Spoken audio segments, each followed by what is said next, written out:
요즘에 집에서 보낸 시간이 많아졌는데 어떻게들 시간을 보내고 계세요? 저 같은 경우는 일단 애랑 보통 주말에는 밖으로 나갔었거든요. 야외든 뭐 그 공원이든 나갔었는데 요즘은 집에서 영화도 많이 보고 또 애랑 보드 게임 많이 하게 됐어요. 네네. 보드게임. 네. 최근에 이제 드라마를 보고 있는데 요즘에 이제 외국에서 굉장히 유행이라고 하는 킹덤을 얼마 전에 정주행을 다 했어요. 아우. 요즘에 킹덤 때문에 외국에 이제 갓이 엄청 유행을 하고 있다고 하네요. 맞아 맞아. 오 마이 갓. 오 마이 갓. 오 마이 갓. 웹사이트 보니까 값도 팔고 있더라고요. 네. 맞아요. 아마존에. 근데 갓만 유행이 아니고 이제 전반적으로 이제 우리나라 이제 물건들 이런 것들이 아마존에서 팔리더라고요. 그래서 호미 같은 것도 막 직접 써보고 너무 좋다면서 네, 정원 손질이 너무 쉽다면서 이렇게 호미 같은 것도 막 몇십 달러에 막 이렇게 딱 팔리고. 외국에서 호미 장사를 해야 되나요? 저는 그래서 이제 시간을 보내는데 유튜브에서 뭐 다양한 영상을 찾는 재미에 빠졌거든요. 그래서 얼마 전에 그 유튜브에서 이제 한국 문화를 소개하는 영국인 그 채널을 봤는데 이런 얘기를 하더라고요. 그 6, 7년 전에 자기가 처음 시작할 때 그 한국 문화를 소개하면은 북한이라든지 남한이냐고 어디냐고 이렇게 물어봤는데 맞아요. 지금은 달라졌다는 거예요. 한국 하면은 이제 모르는 사람이 없다는 거죠. 그러니까는 이렇게 국가 브랜드 그러니까 인지도가 높아진 건데 그러면은 제가 하나 질문을 드릴게요. 그 아미 하면은 어떤 게 떠오르세요? BTS. 짠, 그죠? 방탄 BTS. 바로 나오는 거 보니까 혹시 아미? 노래 한 곡 해보시죠. 아, 그죠? 노래. 저도 한때 암이었죠. 전역했습니다. 그러면 다른 질문을 제가 드려볼게요. 그러면은 나이대에 맞게 어떤 대장금이라든지 나이대에 맞게. 겨울연가 겨울연가 그리고 뭐 싸이라든지 BTS의 공통점이 있다면은 뭘까요? 뭐 인기를 되게 끌었고 해외로 아무래도 이게 많이 컨텐츠가 진출된 거 아니겠습니까? 또 뭐가 있을까요? 해외에서는 지금 거의 한류 문화 원조라고 볼 수 있지 않을까요? 맞아요. 맞아, 대장금. 외국에 이제 진출한 것도 맞고 이제 그 공통점을 하나로 묶으면은 이제 한류라는 단어가 나오는데 뭐 K 드라마나 K 팝 그리고 이제는 이 코로나 사태 이후에는 K 방역이 뜨고 있죠. 맞아요. 많이 들어보셨죠? 네, K 방역. 그래- K 방역 중에서 특히 뭐 드라이브 스루라든가 아 맞아요. 아니면 진단 키트 이런 게 지금 세계적으로 지금 글로벌 그런 스탠다드가 되고 있다고 하더라고요. 맞아요. 정말 대단하다. 그거랑 더해서 이제 저희 국민성에 대해서도 굉장히 이제 높게 평가되고 있다고 듣고 있어요. 네.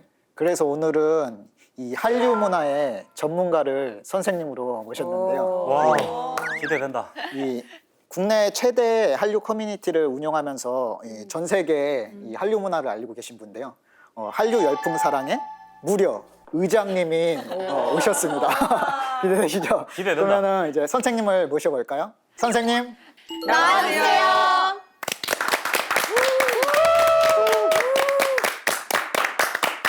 안녕하세요. 안녕하세요. 안녕하세요. 네, 전 세계의 한류와 한국 문화를 알리고 소통하고 있는 박찬화라고 합니다. 반갑습니다. 반갑습니다. 반갑습니다. 선생님 오늘 학생들이 이 한류 문화 배우는데 굉장히 기대하고 있는데 오늘 어떤 내용인지 잠깐 소개해 주시겠어요?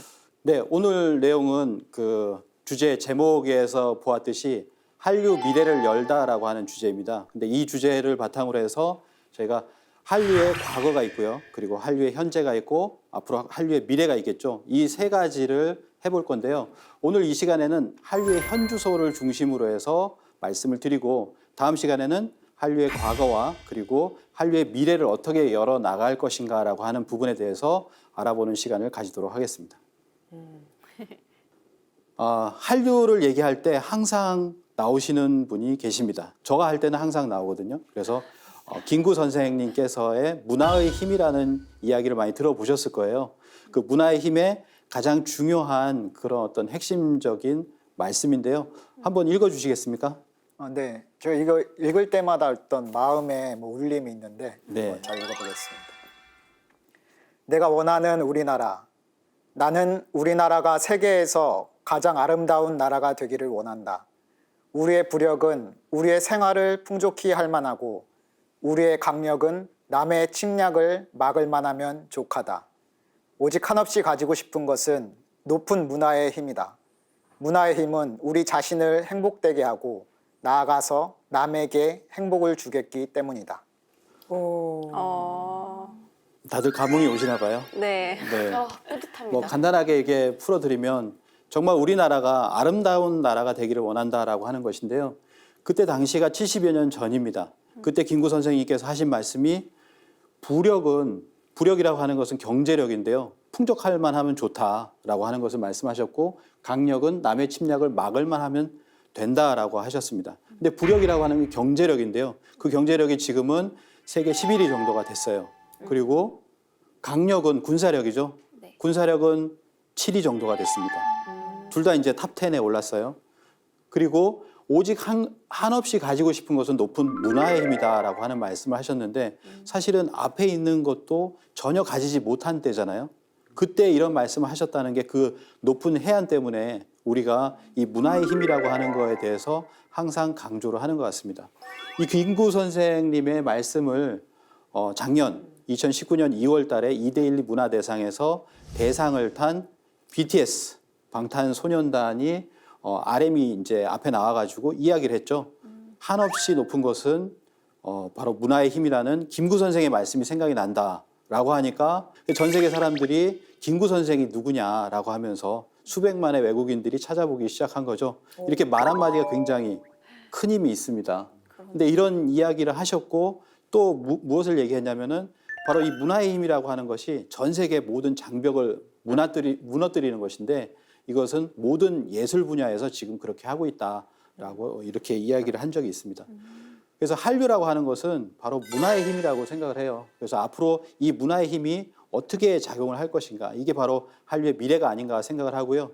그래서 이제는 뭐냐면은 대한민국이 세계의 중심으로 나설 때다. 이 뜻은 뭐냐면 K-팝이 또 전 세계에 나서기도 하고 드라마가 영화가 그리고 뭐 게임이라든지 여러 가지 컨텐츠 분야가 앞서거니 뒤서거니 하면서 한류가 이끌어 가는데요. 근데 이제는 뭐냐면은 대한민국 자체 또 한국인 자체가 바로 세계 중심으로 이렇게 나서야 될 때까지 이렇게 오지 않았나라고 하는 것인데요. 이것은 말미에 미래 부분에 대해서 한번 알아보도록 하겠습니다. 먼저 한류를 알아보려면 한류의 정의부터 알아야 될 것 같아요. 뭐 이거 다 아시죠? 한류를 처음에는 한류라는 말이 어느 나라에서 먼저 불렸을까요? 중국? 대만이죠. 네, 대만에서 불렸습니다. 그래서 대만과 중국에서 그리고 일본에서 이제 한류라고 부르기 시작했어요. 한자니까요. 근데 한자도 보시면 아시겠지만 한이라고 하는 것은 우리가 대한민국 할 때, 대한제국 할 때 한자입니다. 근데 이 한자를 파자를 한다고 그러죠. 왼쪽과 오른쪽을 이렇게 분리를 해서 보면 왼쪽은 동력동자로 풉니다. 그리고 오른쪽은 위대할 위자로 이렇게 풀거든요. 이게 동방 한국의 위대함이다. 뭐 거기도 한이 들어가 있죠. 동방의 위대함이다라고 하는 뜻도 이렇게 들어가 있다고 보여져요. 그래서 그러한 우리의 자랑스러운 한국 그것이 여기 한에 포함되어 있다라고 생각이 되고요. 그 한국의 흐름 그것을 또 영어로는 한류로 표현을 합니다. 근데 이 한자를 갖다 처음에 번역을 영어로 했을 때는 HANRYU로 썼어요. 왜냐하면 일본에서 처음으로 이제 이거를 이제 얘기를 하니까 한류 뭐 이렇게 한 거예요. 근데 영어권으로 이제 그 한류가 퍼지니까 한류 여는 법칙으로 해서 한류라고 지금 표기를 하게 됐습니다. 그리고 또 K-웨이브, 코리아 웨이브 뭐 이런 식으로도 이제 이야기를 하고 있고요. 그래서 이 한류라고 하는 현상이죠. 이것은 한 국가의 문화가 오랫동안 크게 유행하는 것, 우리나라의 어떤 문화가 유행하는 것이죠. 그것은 전 세계 유래를 찾아볼 수 없는 그런 현상이라고도 지금 이야기를 하고 있습니다. 네, 그러면 선생님, 네. 그러면 그 헐리우드 문화나 일본의 문화와 우리 한류 문화는 어떤 차이가 있어서 이렇게 크게 유행을 하는 거예요? 사실은 아시겠지만 우리 어렸을 때 여기 계신 분들도 좀 어렸을 때는 모르겠지만은 그때는 뭐냐면 헐리우드 문화가 이렇게 우리나라에 딱 들어왔을 때예요. 우리 문화가 전 세계 나가리라고 생각하지 않았을 때거든요. 그래서 이제 서양의 문화에 이제 물들여져 있을 때 그리고 또 80년대 또 이후에는 뭐냐면은 몰래 들어온 어떤 일본 문화가 많이 들어왔을 때입니다. 그래서 뭐 일본의 잡지를 본다든지 그런 걸 통해서 패션을 알게 된 때였는데 그러한 어떤 지금 시점을 지나서 우리가 뒤에 말씀을 드리겠지만 한국의 문화가 전 세계에 이제 퍼져나가는 어떤 현상. 그러니까 지금 그렇다고 해서 헐리우드 문화가 없는 게 아니에요. 뭐 일본 문화가 없는 건 아닙니다. 전 세계에서 또 보여지고 있고요. 근데 이런 현상이 있습니다. 가령 이제 제가 베를린에 갔어요. 이제 베를린에 갔는데 베를린에는 한류 샵이 없습니다. 근데 뭐가 있냐면 제이스토어라고 있어요. J라는 건 아시겠죠? 우리는 K잖아요. 네. 근데 제이스토어가 뭐냐면 일본의 만화를 보여주는 그런 스토어입니다. 근데 거기에서 이후에 지금은 뭘 하냐면 딱 가면은 거기에서 K-팝을 보여줘요. 들어가면 왜냐면 K-팝이 안 놓으면은 그게 장사가 안 돼요. 그래서 거기 앞에 BTS도 있고 여러 가지 이제 K-팝 아이돌 스타들의 앨범들을 딱 진열을 해놓고 굿즈들을 진열을 해놓고 또 안쪽에 들어가면 일본 망가가 있습니다. 그러니까 원래는 그 일본 문화를 보여주는 거였는데 그것 가지고는 안 되는 현상, 그런 현상들이 유럽에 일어나고 있는 거예요. 그래서 한류 샵이 있는 곳도 있지만 그런 J-팝 샵이 바뀌어가는 그런 과정, 뭐 그런 과정도 이렇게 볼 수가 있거든요. 그걸 보면은 아, 우리 문화가 지금 전 세계로 뭔가 이게 더 다른 문화들보다 더 많이 나서고 있구나라고 하는 것을 실감할 수가 있어요. 예. 그러면 주로 한류라고 하면 젊은이들이 좋아하는 문화다 이렇게 저는 인식이 되거든요. 네. 그러면은 나이가 든 분들이나 아니면 뭐 이렇게 초등학생들 이런 젊은 정말 어린층, 노년층들도 한국 문화를 알고 궁금해하는지 그게 궁금해요. 그것도 사례를 들어서 말씀드릴 수 있을 것 같아요. 제가 또 베를린을 갔을 때, 예, 제가 BTS 팬들을 대상으로 해서 강의를 한 적이 있습니다. 나중에 사진을 보여드릴 텐데요.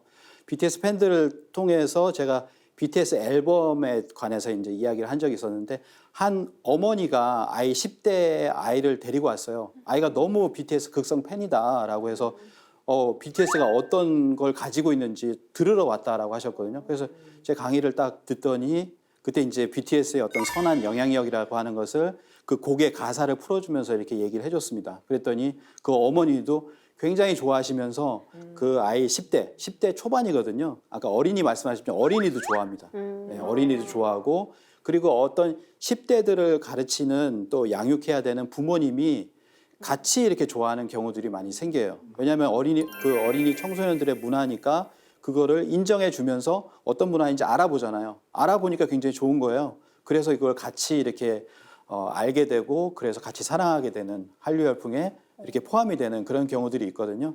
그렇게 해서 우리가 지금은 이게 20대다 딱 규정할 수가 없어요. 그 이후에 뭐 지금은 연령과 상관없이 점점 더 이렇게 퍼져나가고 있고 그다음에 어떤 나라와 상관없이 전 세계에 지금 퍼져나가고 있다라고 하는 것을 우리가 뭐 단번에 요즘에는 알 수가 있죠. 예. 그러니까 일종의 그 한류 콘텐츠를 전 세대가 즐기는 그런 문화 트렌드로 자리 잡아가고 있다고 볼 수도 있겠네요. 예.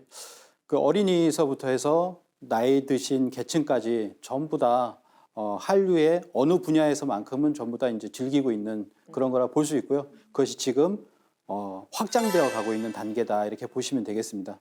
오늘 강의를 들으시면서 그런 내용을 한번 쭉 아마 아시게 될 거예요. 자, 한류 20년이라고 합니다. 한류 20여 년. 20여 년이라고 하는 것은 작년을 한류 20년이라고 얘기하기도 하고 또 올해 21년이라고 얘기하기도 하지만 97년, 98년, 99년 이때쯤이 이제 한류의 시작이에요. 그래서 한류가 한 20년 조금 지났습니다. 20년 조금 지났고요. 그렇지만 실제로는 이 한류는 어떻게 보면 축적돼서 드러났다라고 본다면 이 한류의 역사는 수천 년이 된다라고 또 이렇게 예. 그래서 다음 시간에는 한류의 그런 어떤 과거의 역사 그걸 좀 알아보는 시간을 가지도록 하겠습니다. 그러면 이 한류라고 하는 그 한류 열풍이 불기 이전에 우리가 이제 일제 시대를 겪었잖아요. 그리고 나서 해방이 되고 6.25 한국 전쟁을 겪었습니다. 그리고 나서 뭐냐면은 일단은 아까 김구 선생님이 말씀하신 것처럼 우리의 부력이 좀 있어야 되겠죠. 그래서 이 한강의 기적이라고 합니다. 한강의 기적. 많이 들어보셨을 거예요. 네. 자, 한강의 기적인데 임마누엘 페스트 라이시 교수님이라고 계십니다. 우리 한국 사람도 모르는 그런 어떤 대한민국이라는 책을 쓰셨죠. 그래서 이분이 뭐라고 하셨냐면 한국처럼 극적으로 국가 위상을 높인 나라는 찾기 어렵다. 이렇게까지도 이야기를 했거든요. 바로 두세 대 정도 됐죠. 그래서 두세 대 만에 이 정도로 된 나라는 거의 없다. 그리고 한국은 지금 선진국이다라고 하는 이야기를 벌써 몇 년 전에 이렇게 이야기를 하셨어요. 근데 그런 과정에서 누가 있었냐면 여러 계층의 어떤 국민들의 어떤 그런 게 있었지만 그런 거 뭐라 그러죠? 국민들의 어떤 힘 그런 것들이 있었어요. 예. 근데 제가 2019년 4월 11일 날 작년이죠. 4월 11일 하면 뭐 기억나세요?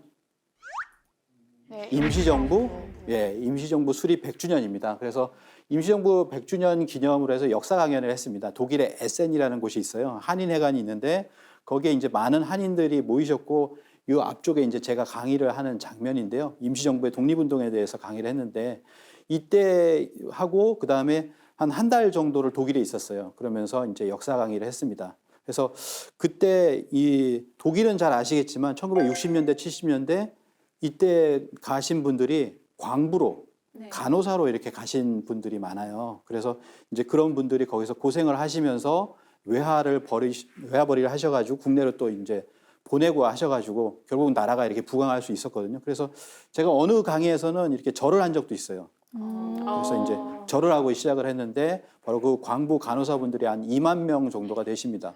이제 그런 분들이 이제 지금 여기에 1세대시죠. 그런 분들에게 이제 강의를 했는데 역사 강의를 했는데 어느 한 분이 딱 오시는 거예요. 그러면서 뭐라고 얘기하시냐면은 독일의 역사는 배웠다. 독일의 역사는 배웠다. 20대에 와가지고 20대 초반에 와서 독일의 역사는 잘 알고 있는데 한국의 역사와 문화에 대해서는 너무 모르고 있는데 이런 얘기를 해줘서 너무 감사하다라고 하는 얘기를 했거든요. 거의 이제 80대 넘으신 할머니셨는데 그런 거 보면서 우리가 지금 중요한 것은 뭐냐? 지금 우리가 국가 위상에 올라갔을 때 이제는 뭐냐면은 한국의 역사와 문화를 이렇게 알려야 되는구나. 정체성을 알아야 되겠다라고 하는 것이죠. 그걸 또 알게 됐습니다. 이렇게 한강의 기적을 통해서 우리가 이제 끌어올라왔는데 1997년에 IMF가 터집니다. 그리고 98년에 이런 거에 이제 연장선상으로 일본 문화를 전격적으로 개방을 해요. 이때 난리가 났었어요, 사실은. 뭐 아시는 분은 아시겠지만 시위를 하고 어떻게 일본 문화, 외생 문화를 갖다가 이렇게 받아들일 수가 있느냐. 상호 다 여는 거잖아요. 근데 뭐가 있었냐면 이 뒤에 이제 김대중 대통령이 이렇게 얘기를 했습니다.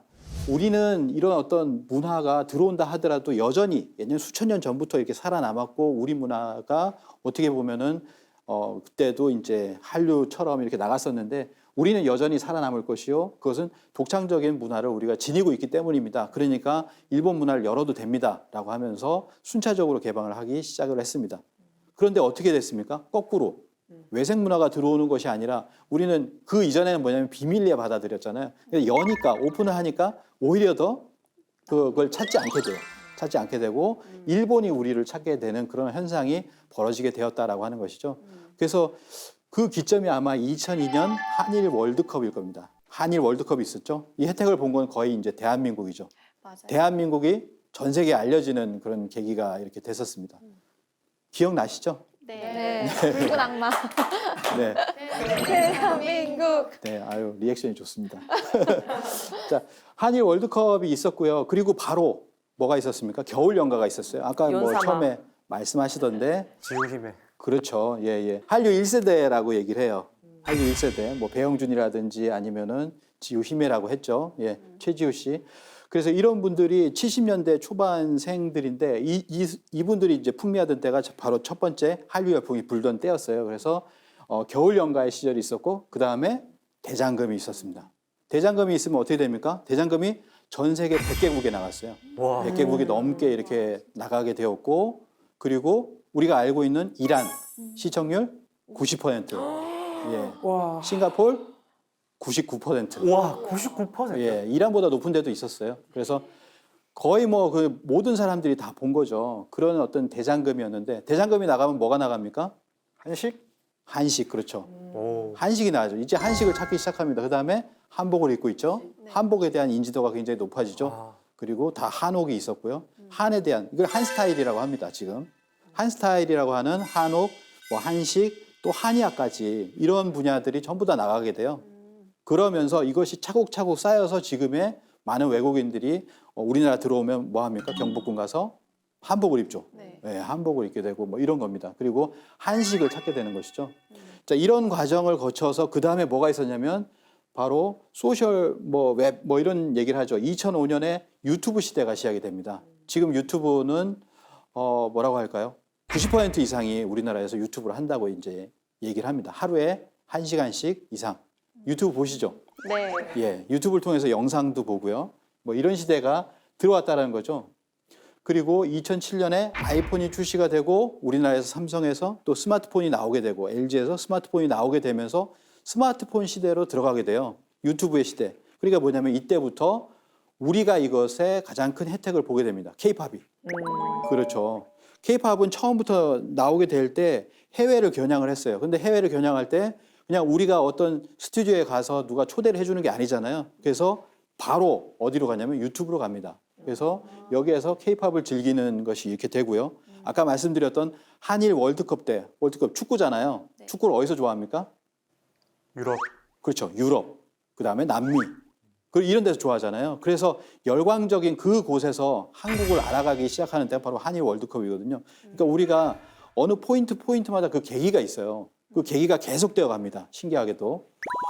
자, 그런 시대가 돼서 정리를 해보도록 하겠습니다. 한류의 발전 단계, 한류의 일기라고 하는 건 97년부터 시작됐다. 그래서 2000년대 초반까지 있었는데 드라마 사랑이 뭐길래 그리고 뭐 이때가 사랑이. 네네 기억하시나요? 우리나라 시청률 50%. 예.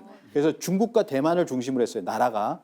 그다음에 한류의 이기라고 하는 것은 아까 보셨던 겨울연가, 대장금 같은 드라마가 이끌고 갔습니다. 그러면서 분야가 조금 더 다양해져요.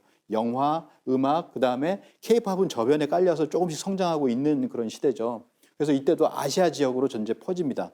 그리고 한류 3기라고 하면은 이때가 이제 2000년대 후반 이후인데요. 음악, K-팝, 드라마, 영화, 게임, 만화, 캐릭터, 한식, 한글까지 분야가 더 다양해지고 그리고 나라가 어떻게 되냐면은 이제 아시아가 아니에요. 아시아에서 좀 더 벗어납니다. 그래서 중동, 유럽, 뭐 남미, 미국까지 조금씩 이렇게 가는 겁니다. 그 다음이 어딜까요? 한류 1.0, 2.0, 3.0. 그 다음이 한류 4.0이죠. 한류 4.0은 지금 뭐냐면 이거죠. 주요 지역이 전 세계가 됩니다. 전 세계 거의 이제 200개 국가가 다 되고요. 그 다음에 컨텐츠 분야가 점점 더 많아져요. 가령 요즘에는 K-웹툰이라는 게 있죠. 네. 옛날에는 뭐 일본 망가만을 찾았었는데 이제는 뭐냐면 웹툰이 나가요. 웹툰이 지금 미국에서도 굉장히 인기고요. 일본도 어떻게 보면 점령을 했어요. 일본이 엄청난 망가 시장을 갖고 있잖아요. 근데 그것에 조금씩 우리가 들어갔습니다. 믿기지 않은 현상들이 지금 일어나고 있다는 거죠. 그리고 이 웹툰 문화가 웹툰이라는 콘텐츠가 뭐랍니까? 드라마로 만들어지잖아요. 네, 맞아요. 네, 드라마의 어떤 그런 대본 역할을 해요. 그래서 드라마로 만들어지고 영화로 만들어지고 하면서 그러면서 이 웹툰 시장이 점점 더 커져갑니다. 이렇게 새로운 어떤 장르라든지 이런 것들이 점점 더 늘어나고 있는 거예요. 네. 그런 것이 이제 한류 4.0인데 이거를 이끌어가는 분이 누구냐면 BTS예요. 네. 그래서 보통 BTS 한류다 이렇게까지도 이제 이야기를 하는 분들이 있습니다. 그래서 BTS 이전과 BTS 이후로 나뉜다. 이렇게까지도 이제 이야기를 하는데요. 그건 뒤에서 한번 알아보도록 하겠습니다. 자, 한류의 정점이 되는 것 중에 하나 뭐냐면 2011년이에요. 2011년 5월에 유럽에서 한류 팬들이 시위를 합니다. 우리나라에서 깜짝 놀랐어요. 그래서 모든 공중파에서 다 달았습니다. 어떻게 파리에서 유럽인들이 이렇게 시위를 해서 뭐냐면 SM타운에 공연을 하루 더 해달라라고 하는 시위를 하게 되거든요. 하루만 더 해달라는 거예요. 그래서 그걸 했는데 깜짝 놀랐습니다. 이때가 뭐였냐면 이때가 저희도 이제 한류 열풍 사랑이 문화부 장관 상을 타던 때였어요. 이야. 그동안 이제 한류를 이제 10년 동안 국내 커뮤니티를 잘 이끌어 왔다라고 해서 저희가 이제 문화부 장관 상을 타고 그 다음에 프랑스에 이제 한류 클럽이 있어요. 거기가 대통령상을 탔던 때입니다. 그러니까 어떤 분기점이죠. 유럽까지 갔어. 깜짝 놀라니까 정부에서 이제 상을 주는 거예요. 예. 크게 잘한 건 없지만 10년 동안 열심히 했다. 네, 뭐 그런 거죠. 그래서 그런 어떤 시절 요 타임이 있고 그 다음이 대박이죠. 예, 싸이가 나옵니다. 맞아요, 이거. 싸이를 무시하는 경향도 지금은 있어요. 그렇지만 싸이의 강남스타일 열풍이 전 세계에 불었잖아요. 이건 지금도 모르는 사람이 없어요. 36억. 근데 지금은 깨졌습니다. 어떻게 되는지 모르지만 요거보다 더 많은 조회수를 기록하는 것이 있긴 하지만 우리나라에서는 최고죠. 그래서 이런 열풍이 분 다음에 뭐가 깨지냐면 진입장벽이 깨져요. 이 진입장벽이 깨지면서 들어오는 게 누구냐면 바로 BTS입니다. 2013년 6월 13일에 데뷔를 했죠. 데뷔를 하고 나서 지금 7년째 돼 갑니다. 이 7년의 어떤 일련의 어떤 과정 이거를 잘 보시면 이게 한류 열풍이 전 세계로 이렇게 벌어져 나가는 그런 과정이다 이렇게 보시면 될 것 같아요. 그래서 잠깐 BTS 설명을 해드리면 다 아시잖아요. 처음에 뭐 아미 이야기 하시던데, 네. 뭐 저희가 옛날엔 그랬어요.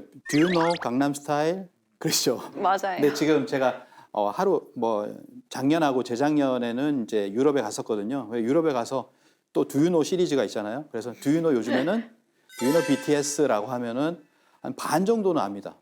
네, 반 정도는 알아요. 대단히 지금은 더 알려졌을 거라고 이렇게 생각을 해요. 그래서 2015년, 16년에 최초로 빌보드에 진입을 합니다. 우리 빌보드라고 예전에 우리 어렸을 때 뭐였습니까? 빌보드 200위에 들었어 누가? 와 대단하다 그랬잖아요.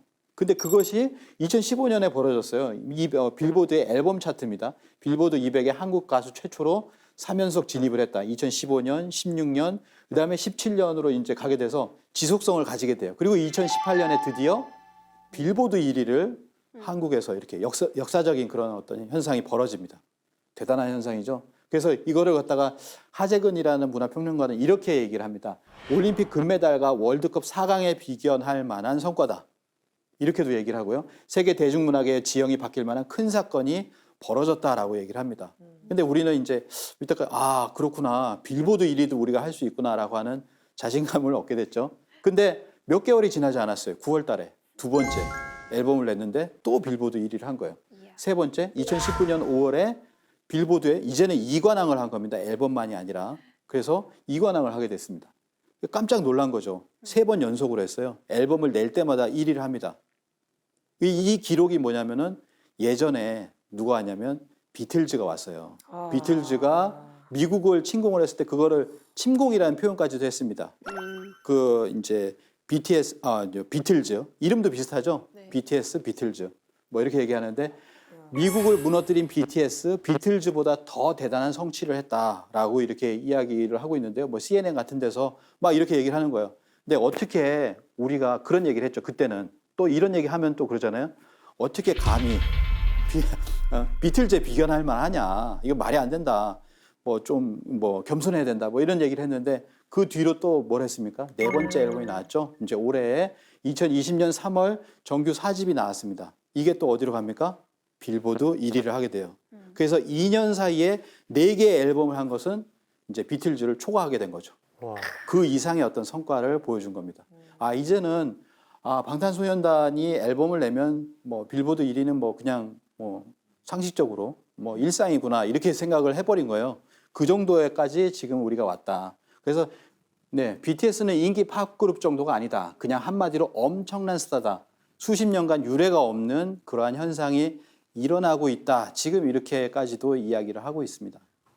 그러면은 저희가 BTS를 봤을 때 춤이나 노래도 뛰어나잖아요. 그런데 단순히 이제 춤이나 노래 말고 그 이전에도 K-팝은 춤 노래 실력들이 다 뛰어났으니까 그런데 BTS가 이렇게 전 세계 팬들을 이렇게 사로잡을 수 있었던 어떤 문화적인 힘이라든지 어떤 특별한 코드가 있었나요?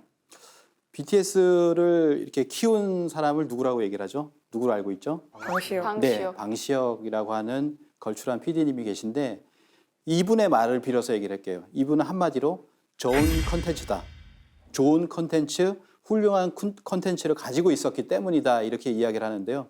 컨텐츠라는 말에 다 들어가 있습니다. 근데 아까 말씀드린 대로 처음에 좋은 비주얼을 갖고 있고요. 그다음에 노래를 잘하죠. 춤추면서 노래를 합니다. 그리고 춤도 대단한 실력을 갖고 있죠. 이건 기본이에요, 기본. 우리가 모든 거에 기본이 있잖아요.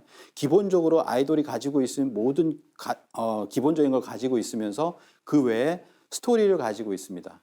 그들만이 가지고 있는 어떤 세계관이라는 거 있어요. 그래서 앨범에서 그 세계관을 보여주고 거기에다 또 뭐 하냐면 우리가 잘 알고 있는 SNS, 뭐 유튜브라든지 그다음에 브이라이브라든지 여러 가지를 사용을 하면서 소통하는 데 굉장히 강했다라고 하는 거죠. 근데 그것만 가지고도 또 해석이 안 되는 부분들이 있어요. 근데 또 하나는 뭐냐면 이게 사람들을 겪고 소통을 하고 보니까 뭐 이 사람들의 인간성, 인성이 굉장히 좋더라라고 하는 것까지도 이렇게 나오죠. 그래서 그런 미담들도 이렇게 굉장히 나오는데 이런 모든 것이 다 합쳐진 것으로 하나의 총화로서 BTS가 나오지 않았나라고 하는 생각이 들고요. 또 하나는 뭐냐면 아까 말씀드린 대로 강남스타일은 나온 이래로 그 뭐 싸이가 어디를 갔습니까? 미국을 갔잖아요. 미국의 쇼 프로그램도 가고 하면서 그런 어떤 장벽이 뚫렸다라고 하는 것이죠. 그 장벽을 뚫고 그런 어떤 시장을 제대로 이렇게 들어갈 수 있었던 어떤 그런 어떤 기획력 같은 것이 또 방시혁 대표에게 있었다라는 생각도 들고요. 그 모든 것이 합쳐져서 BTS가 나오지 않았나 생각이 되고 그다음에 뭐냐면은 우리가 사실 BTS를 대표 주자로 얘기하지만 BTS 이외에도 가령 일본에 가면은 일본의 3대 천왕이 있어요. BTS 누굴까요? BTS 말고 동방신기? 동방신기는 뭐 지금도 굉장히 좋아하고요. 누가 있냐면 트와이스. 자, 트와이스 9명이잖아요. 그중에 일본인이 3명이 있습니다. 처음에는 일본인만 좋아하다가 전부를 이렇게 좋아하게 됐죠. 그리고 지금은 뭐 일본뿐만 아니라 전 세계에서 이렇게 트와이스를 굉장히 좋아하죠. 그리고 또 하나 블랙핑크입니다. 네. 제가 일본의 오사카를 갔을 때 오사카에 코리아타운이라고 있거든요.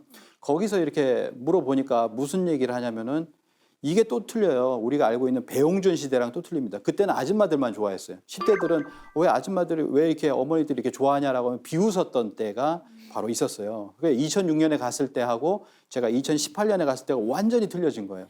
그때는 뭐냐면 오사카의 코리아타운에 주말이 아닌 평일에도 이 10대들이 옵니다. 10대들이 꽉 들어차요. 꽉 들어찹니다. 그래서 그건 진짜 가봐야 아는 정말 그런 어떤 현상들이 지금 벌어지고 있구나라고 하는 것을 우리가 이렇게 알 수가 있거든요. 그러니까 BTS만이 아니다. BTS가 선두주자로 나가고 있지만 그 외에 굉장히 많은 아이돌들을 굉장히 좋아해요. 그래서 모든 안무를 다 익힙니다. 그리고 글로벌 아티스트, 이제 음악의 장르도 이렇게 바뀌는 겁니다. 음악의 장르도 바뀌어서요. 바뀌는 게 다양화되는 거죠. 그래서 이루마 같은 경우도 이제 클래식 앨범 차트에서 최근에 1위를 했습니다. 예. 자, 이런 현상이 있었고요. 그리고 그 다음에 이제 트롯 한류라고 얘기를 하죠. 요즘 트롯 열풍 트롯 좋아하시나요? 미스터 트롯. 예. 저도 굉장히 좋아하는데요. 자, 트롯 열풍이 지금 이렇게 불고 있죠. 그러면서 예전에 베테랑 트롯 가수들, 요즘에 신진 가수들까지, 10대 가수들까지 굉장히 열풍을 불고 있는데 이게 외국에서도 이렇게 많은 사람들이 보고 있죠. 뒤에 보시면은 코로나 시대이기 때문에 뒤에 많은 그 화면으로 이렇게 보고 있는 며칠 전까지만 그렇잖아요. 그래서 보니까 1,500명 이상의 화면이 이제 보여지고 있어요. 이 화면을 통해서 수천 명의 외국인들이 이렇게 보고 즐기고 이렇게 하고 있는 거죠. 그래서 이러한 모습들이 지금 보여지고 있는데 한류가 이제 점점 더 그 음악의 장르도 굉장히 많아지고 있다라고 하는 것을 다양화되고 있다라고 하는 것을 볼 수가 있습니다. 자, 이제 음악을 벗어나서 이제 2019년에서 2020년 사이를 보여드릴 텐데요. 이때는 정말 한류의 최전성기입니다. 최전성기. 2019년이 그랬어요. 그래서 2019년에서 2020년으로 들어오니까 영화가 100년 만에 아카데미상 4개 부분을 휩쓸었죠. 아카데미상은 맞아요, 이거. 우리와 관계없는 상. 그랬잖아요. 우리가 전혀 관계가 없었어요. 근데 지금까지 이 아카데미 92년사에 있어서 외국어로 된 상이 작품상을 탄 경우가 단 한 번도 없었습니다. 근데 우리나라 한국 영화인 기생충이 그러한 어떤 역할을 했었죠. 그리고 기생충이 지금 120개인가요? 상을 이렇게 탔어요. 휩쓸었습니다. 전 세계를 이제 휩쓸게 된 거죠. 자, 이러한 현상들이 일어나고 있는 것이 바로 지금이다라고 하는 것이고요. 그래서 이제는 유튜브에서 이제 넷플릭스라고 하는 이런 사이트까지도 나오게 되었었죠. 그래서 이 넷플릭스를 통해서 드라마가 또 전 세계로 나갑니다. 아까 영화 말씀드렸죠. 이건 드라마라는 장르인데요. 드라마나 또는 영화도 마찬가지죠. 그래서 사회적 격리 주간인 3월 20일에서 27일 동안에 넷플릭스에서 가장 많이 본 시리즈가 사랑의 불시착. 보셨나요? 네. 보셨군요. 반쯤 보셨네요. 그다음에 킹덤 아까 보셨다고 했는데 킹덤 이런 것들이 전 세계에서 이렇게 지금 각광을 받고 있습니다. 전 세계가 얼마냐면 130개국 이상이에요. 지금은 190개까지 본다고 얘기를 하더라고요. 킹덤 같은 게 190개국이 봅니다. 네, 거기까지 나가고 27개 언어로 번역이 돼요. 예, 번역이 되고 더빙은 또 12개 국가가 더빙이 됐다라고 하는데요. 자, 이 킹덤이 나갔어요. 그럼 킹덤에서 뭐가 각광을 받냐라고 하면 좀비 킹덤을 갖다가 외국인들이 평합니다. 좀비와 모자의 이야기다. 이렇게까지 얘기를 하거든요. 그래서 아까 처음에 이제 얘기를 하시던데 오 마이 갓 GAT죠. 갓 쓰고 있는 갓입니다. 아, 저 갓이 뭐냐 너무 멋있다. 이 갓만 나오는 게 아니죠. 여러 가지 모양의 각양각색의 그런 어떤 신분 차이도 나타내고 뭐 여러 가지 이제 모자들이 나오니까 뭐냐면 사실 프랑스에서 옛날에 19세기에 사람들이 왔잖아요. 그래서 뭐라고 하냐면 모자의 왕국이다 이렇게 얘기를 했어요. 우리나라는 모자의 왕국이다 이렇게 또 얘기를 했거든요. 근데 이제 모자 속에가 이제 투명하잖아요. 모자 반투명입니다. 그래서 아 이거는 모자가 서양 모자는 안 그렇잖아요. 근데 모자가 투명하다. 그래서 안에 보이는 게 뭐냐? 상투다. 이 상투에 대한 관심까지도 있게 되는 거죠. 그래서 갓이라고 하는 것은 symbolized 갓이다. 갓이라고 하는 것이 신을 상징하다는 거다. 뭐 이렇게까지도 이제 이야기가 되고 있는데 이 안에 있는 상투는 우리가 알고 있는 상투는 뭐냐면은 하늘에 있는 북두칠성과 하나 되기 위한 어떤 북두칠성에 계신 하느님, 그 하느님과 하나가 되겠다라고 하는 정신으로 역으로 이렇게 끌어올린 거예요. 그게 상투입니다. 이 상투인데 이러한 문화를 사실은 우리가 모르고 있으면 외국인들이 이따 봤어요. 이 모자는 왜 모자를 이런 모자를 쓰냐? 그건 상투 때문에 쓰는 거거든요. 그래서 이제 그런 것을 모르면은 말을 못 해요. 그래서 우리가 지금 이제 한류 열풍이 불 때 한국의 역사를 문화를 제대로 알아야 그걸 해석해주고 외국인들에게도 바르게 이해시킬 수 있다라고 하는 거죠. 1895년에 우리가 이제 뭐라고 그랬습니다. 이제 이때를 뭐라고 그러죠? 가보게요. 단발령. 단발령입니다. 예, 단발령. 단발령이 있었죠. 그러니까 단발령이 있는 동안 우리는 뭐냐면 상투라고 하는 것을 우리 스스로 이걸 자른 적은 없었다. 단 한 번도. 근데 일제에서 강압적으로 해가지고 이때 잘리기 전까지 5,000년 이상 동안 우리 민족의 헤어스타일이 바로 상투였다. 이런 것들이 드라마를 통해서 우리의 전통 문화라든지 역사라든지 이런 것들이 같이 나가는 거예요. 킹덤이나 이런 것들 통해서. 그래서 5,500년 전에 이 상투를 갖다가 이렇게 상투를 이렇게 고정시키는 옥고라는 것이 있었습니다. 이게 발견이 됐죠. 홍산 문화에서 발굴이 됐습니다. 그리고 또 뭐냐면은 이 상투 문화와 하나 되는 북두칠성 문화로서 드라마에서 드러나는 게 미스터 선샤인 보시면은 이런 장면이 있어요. 네, 기도하는 장면. 그러면은 이 정한수 기도하는 모습이 보이죠. 그러면 이게 뭐냐? 외국에서 물어볼 거잖아요. 뭐 하는 장면이냐? 우리 어머니들 할머니들이 기도를 했는데 하늘의 칠성님께 기도를 한 것이다라고 하는 것인데요. 이걸 잘 모르시는 분들, 우리도 잘 몰라요. 맞아요. 예, 그래서 이런 걸 알아야 된다라고 하는 것이고 여기 뒤에 보면 뭐가 있습니까?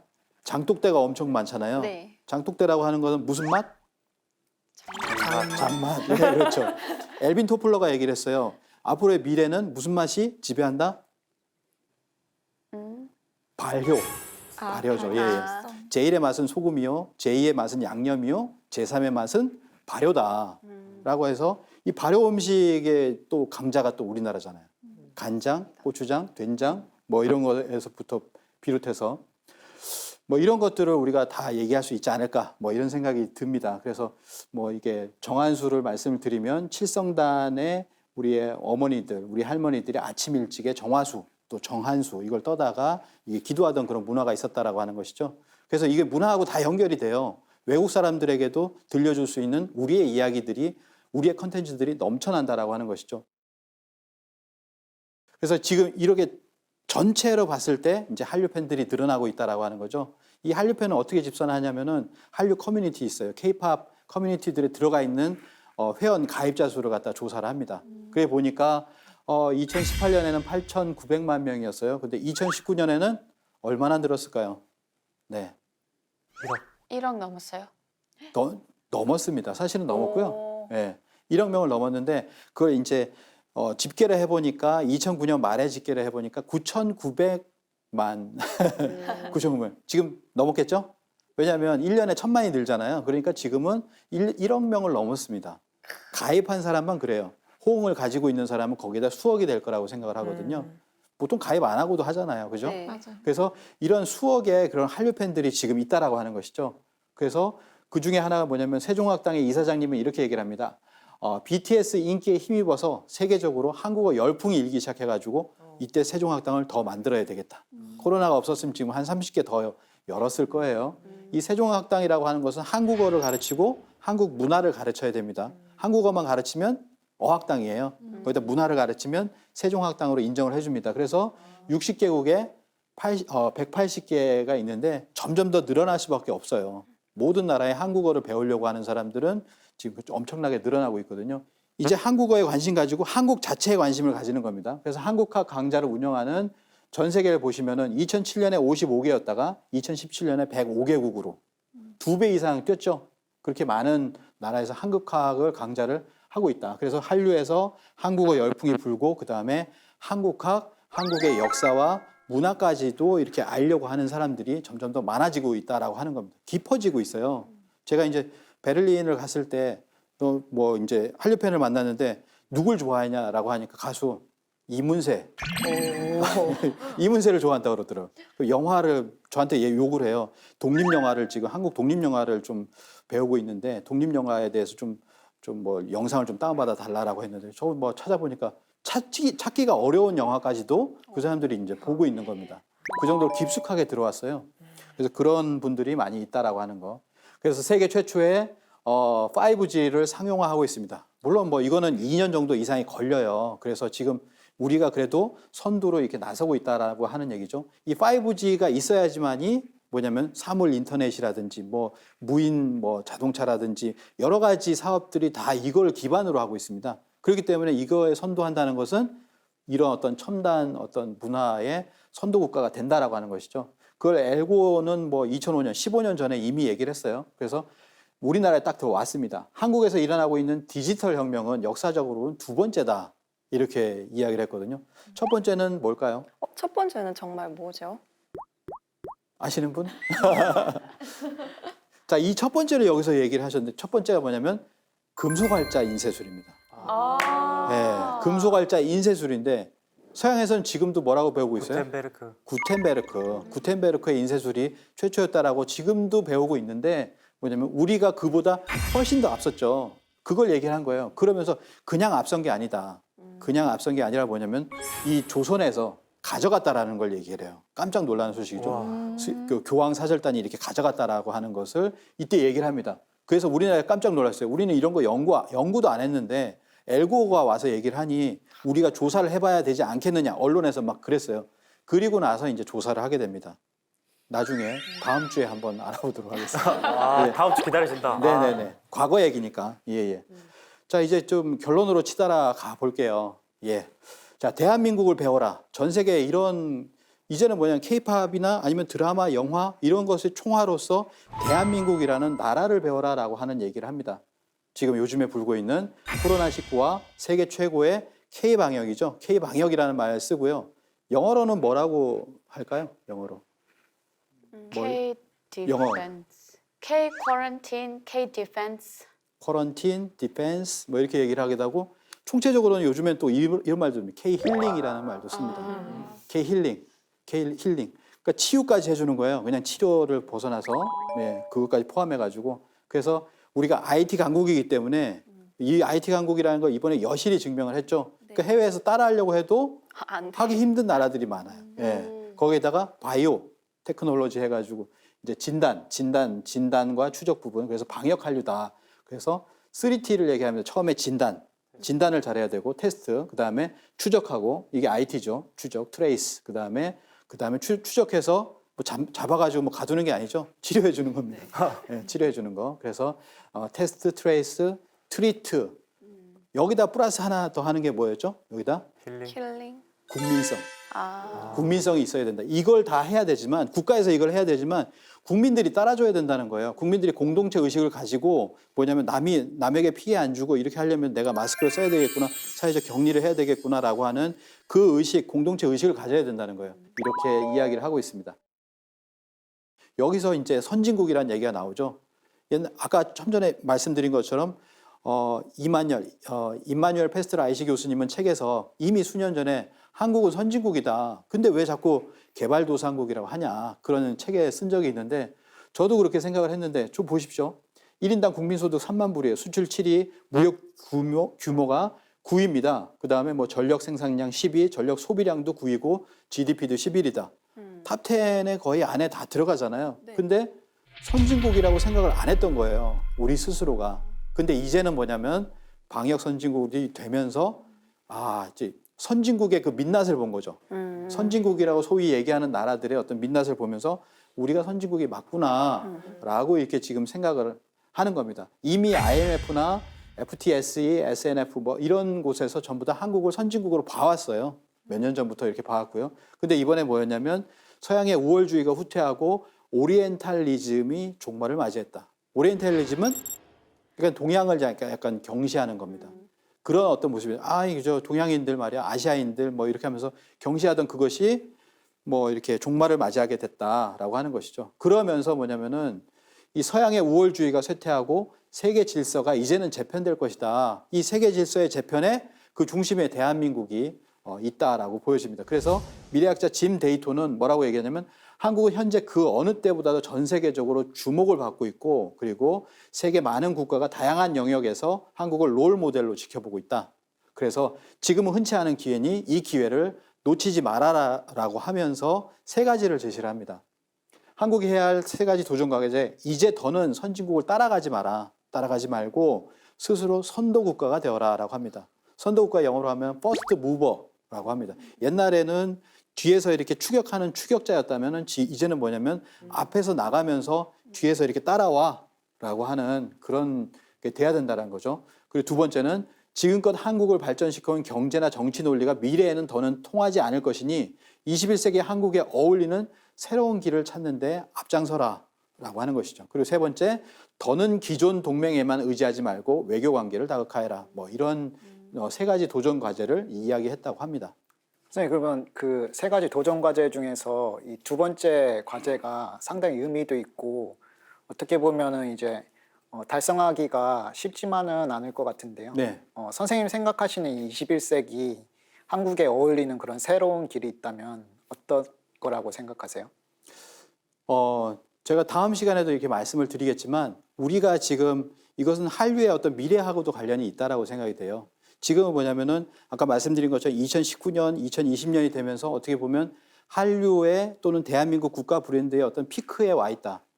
뭐 피크라고 하지만은 그 이상이 있을 수도 있죠. 앞으로 더 있을 수도 있는데 이제는 우리가 해야 될 것은 뭐냐? 지금 문재인 대통령이나 이제 뒤에서 말씀드리는 거 같이 하면서 얘기를 할게요. 자, 3주년 기념 연설에서 뭐라고 하시냐면은 우리의 목표는 세계를 선도하는 대한민국입니다. 우리가 염원했던 새로운 대한민국은 바로 세계를 선도하는 대한민국이다라고 하는 겁니다. 선도하는 대한민국인데 무엇으로 선도하냐 이거죠. 근데 여기서 보면은 우리가 지금 전 세계와 하나 된 게 뭐냐면 전 세계 인류 공동체가 하나다라고 하는 거죠. 지금 유엔이 있었고 또 WHO가 있고 뭐 국제연합 여러 가지 기관들이 있지만은 세계가 서로가 각자 도생을 하고 있어요. 각자 도생을 하고 있는데 한류와 더불어서 뭐냐면은 세계가 하나 될 수 있는 뭔가 인류 공동체를 만드는데 우리가 기여할 수 있지 않겠느냐. 그 기여할 수 있는 게 뭐냐면 우리가 수천 년 동안 쌓아왔던 우리 정신에 있다라고 생각을 합니다. 그 정신이 홍익인간이죠. 홍익인간 제세이와 또 하나 얘기하자면 구한일통이라고 하는 정신이 있어요. 이게 구한일통이라는 구한이 전 세계를 나타내는데요. 전 세계 종족들은 전부 하나로 통한다라고 하는 겁니다. 지구촌이 한 형제다. 지구촌이 한 형제이고 그러니까 서로가 서로를 이익되게 한다면 홍익인간 정신으로 그렇게 한다면은 우리도 성장하고 전 세계가 같이 성장할 수 있을 것이다. 그러니까 인류가 함께 나아갈 수 있는 어떤 길을 제시하는 무언가를 우리가 해야 되지 않겠느냐라고 하는 것입니다. 예. 마무리 부분에서요 말씀을 드릴 거는 이건데요. 아까 말씀드린 것처럼 유라시아 네트워크의 이민아 교수님이 계십니다. 이제 돌아가셨는데요. 이민아 교수님이 계신데 이분이 뭐라고 하시냐면은 빠른 추격자에 입각한 한각의 기적은 이제 소명을 다했다. 그렇죠? 그때는 우리가 추격자였어요. 빨리 추격해야 된다라고 하는 거죠. 그래서 추격자였는데 과거 후진국에서 중진국으로 넘어간 추격자 전략에는 국가의 정체성이라고 하는 것은 중요하지 않았다라는 거죠. 근데 새로운 최초 개척자, 퍼스트 무버 전략에 있어서는 정체성 확립이 전제 조건이 된다라고 이야기를 하고 있습니다. 이 정체성이 뭐냐면 우리의 아이덴티티를 찾아야 된다는 거예요. 막 달려왔어요. 앞뒤 뭐 옆을 보지 않고 막 달려왔습니다. 근데 우리가 누구지? 라고 하는 거죠. BTS가 찾는 것도 뭡니까? 진화잖아요. 야, 전 세계 사람들이 자신을 찾아야 된다라고 하는데 국가도 뭐냐면 국가의 정체성을 찾아야 되고 그 정체성은 어디서 나오냐면 역사에서 나옵니다. 우리가 어떤 길을 걸어왔지? 지금까지 그 역사의 어떤 정체성을 찾아야 된다라고 하는 것이죠. 그래서 이런 얘기를 합니다. 추격자 전략, 탈추격 전략, 퍼스트 무버의 어떤 전략에서는 여러 가지가 있는데요.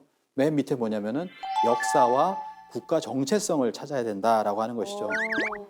그래서 이 한류의 과거도 그래서 이제 중요한 것 같아요. 그래서 제가 말씀드릴 건 뭐냐면은 임마누엘 교수님도 이렇게 얘기하셨죠. 한국인은 한국의 과거를 소개하지 않고는 국제사회에 한국의 정체성을 설명할 수 없다. 정체성을 확립해야 되는데 그거는 한국이 한국의 역사를 소개해야 된다는 겁니다. 우리나라의 역사를. 그것도 올바른 역사를 소개해야 된다라고 하는 거예요. 한국의 정체성이 명확하게 그려지지 않는 한 국제사회에서의 한국의 존재감은 모호할 수밖에 없다. 이렇게 이야기를 하고 계시거든요. 그래서 뭐냐면은 지금은 그 정체성을 찾아요. 외국에서. 제가 2018년에 이제 크로아티아를 갔는데 크로아티아 한류 팬들이 모였습니다. 모이고 저한테 부탁한 게 있어요. 뭔가 강의해달라고 했거든요. 뭐였을 거예요? 발표를 해달라. 한국의 역사예요. 역사. 그 중에서도 태극기에 대해서 알려달라고 했어요. 태극기만 얘기해달라. 한류 뭐 K-팝은 우리가 다 아니까 태극기만 얘기해달라는 거예요. 그래가지고 제가 여기서 이제 태극기에 대해서 강의를 한 적이 있습니다. 40분 동안 태극기만 얘기했어요. 태극기의 태극은 뭐고, 그다음에 흰 백색의 태극, 그다음에 사괴가 있다, 뭐 이런 거. 그다음 이거의 역사 이런 것들을 얘기했습니다. 그 역사를 얘기하면 테오보키 씨가 8개를 지었는데 시액 8개, 처음으로 8개를 이렇게 그으셨죠. 이 8개 중에서 뭐냐면은 건곤감리가 있어요. 건곤감리가 있죠. 네 개를 뺐습니다. 이 4개를 갖다 대각선에다 넣고 중간에 태극을 넣으면 태극기가 되죠. 그래서 이 태극기를 누가 먼저 썼느냐라고 하는 것은 뭐 누가 박영효냐, 고종이냐 여러 가지 이제 논란이 있지만 그것보다 중요한 건 뭐냐면 이 태극기에 나오는 이 태극과 그다음에 건곤감리라고 하는 것은 어디에서 유래됐느냐. 근데 이거에 대해서는 한국인도 얘기를 못 한다는 거예요.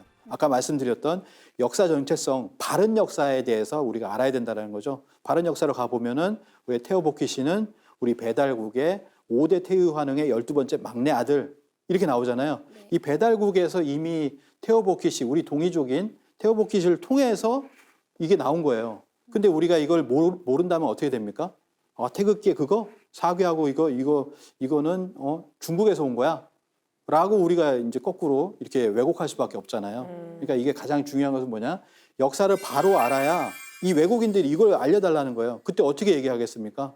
우리가 그걸 잘 모른다면 만약에 그 사람들이 물어본다면 어떻게 사괴, 괴라고 하는 건 말이지 이게 주역이라고 하는 건 중국에서 나왔어.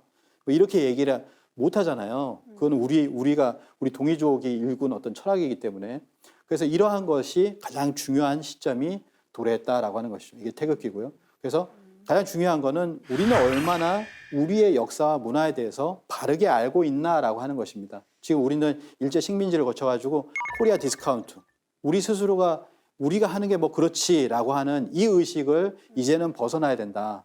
이것을 갖다 이제 식민지 유산이라고도 이야기를 합니다. 콜로니얼 레거시라고 해서 식민지를 겪었기 때문에 거기서 바꿔놓은 것들이 있어요. 역사도 왜곡시켜놨고 그 다음에 여러 가지 문화, 놀이문화까지도 뭐 다 왜곡을 시켜놨죠. 그래서 그걸 바로잡아야 된다라고 하는 것입니다. 그래서 뭐냐면은 자존감이 떨어졌던 걸 끌어올리면 우리는 뭐냐면은 과장되게 얘기하는 게 아니라 원래대로 한번 원상회복을 해보자. 역사도 문화도 우리가 회복을 해보자는 거죠.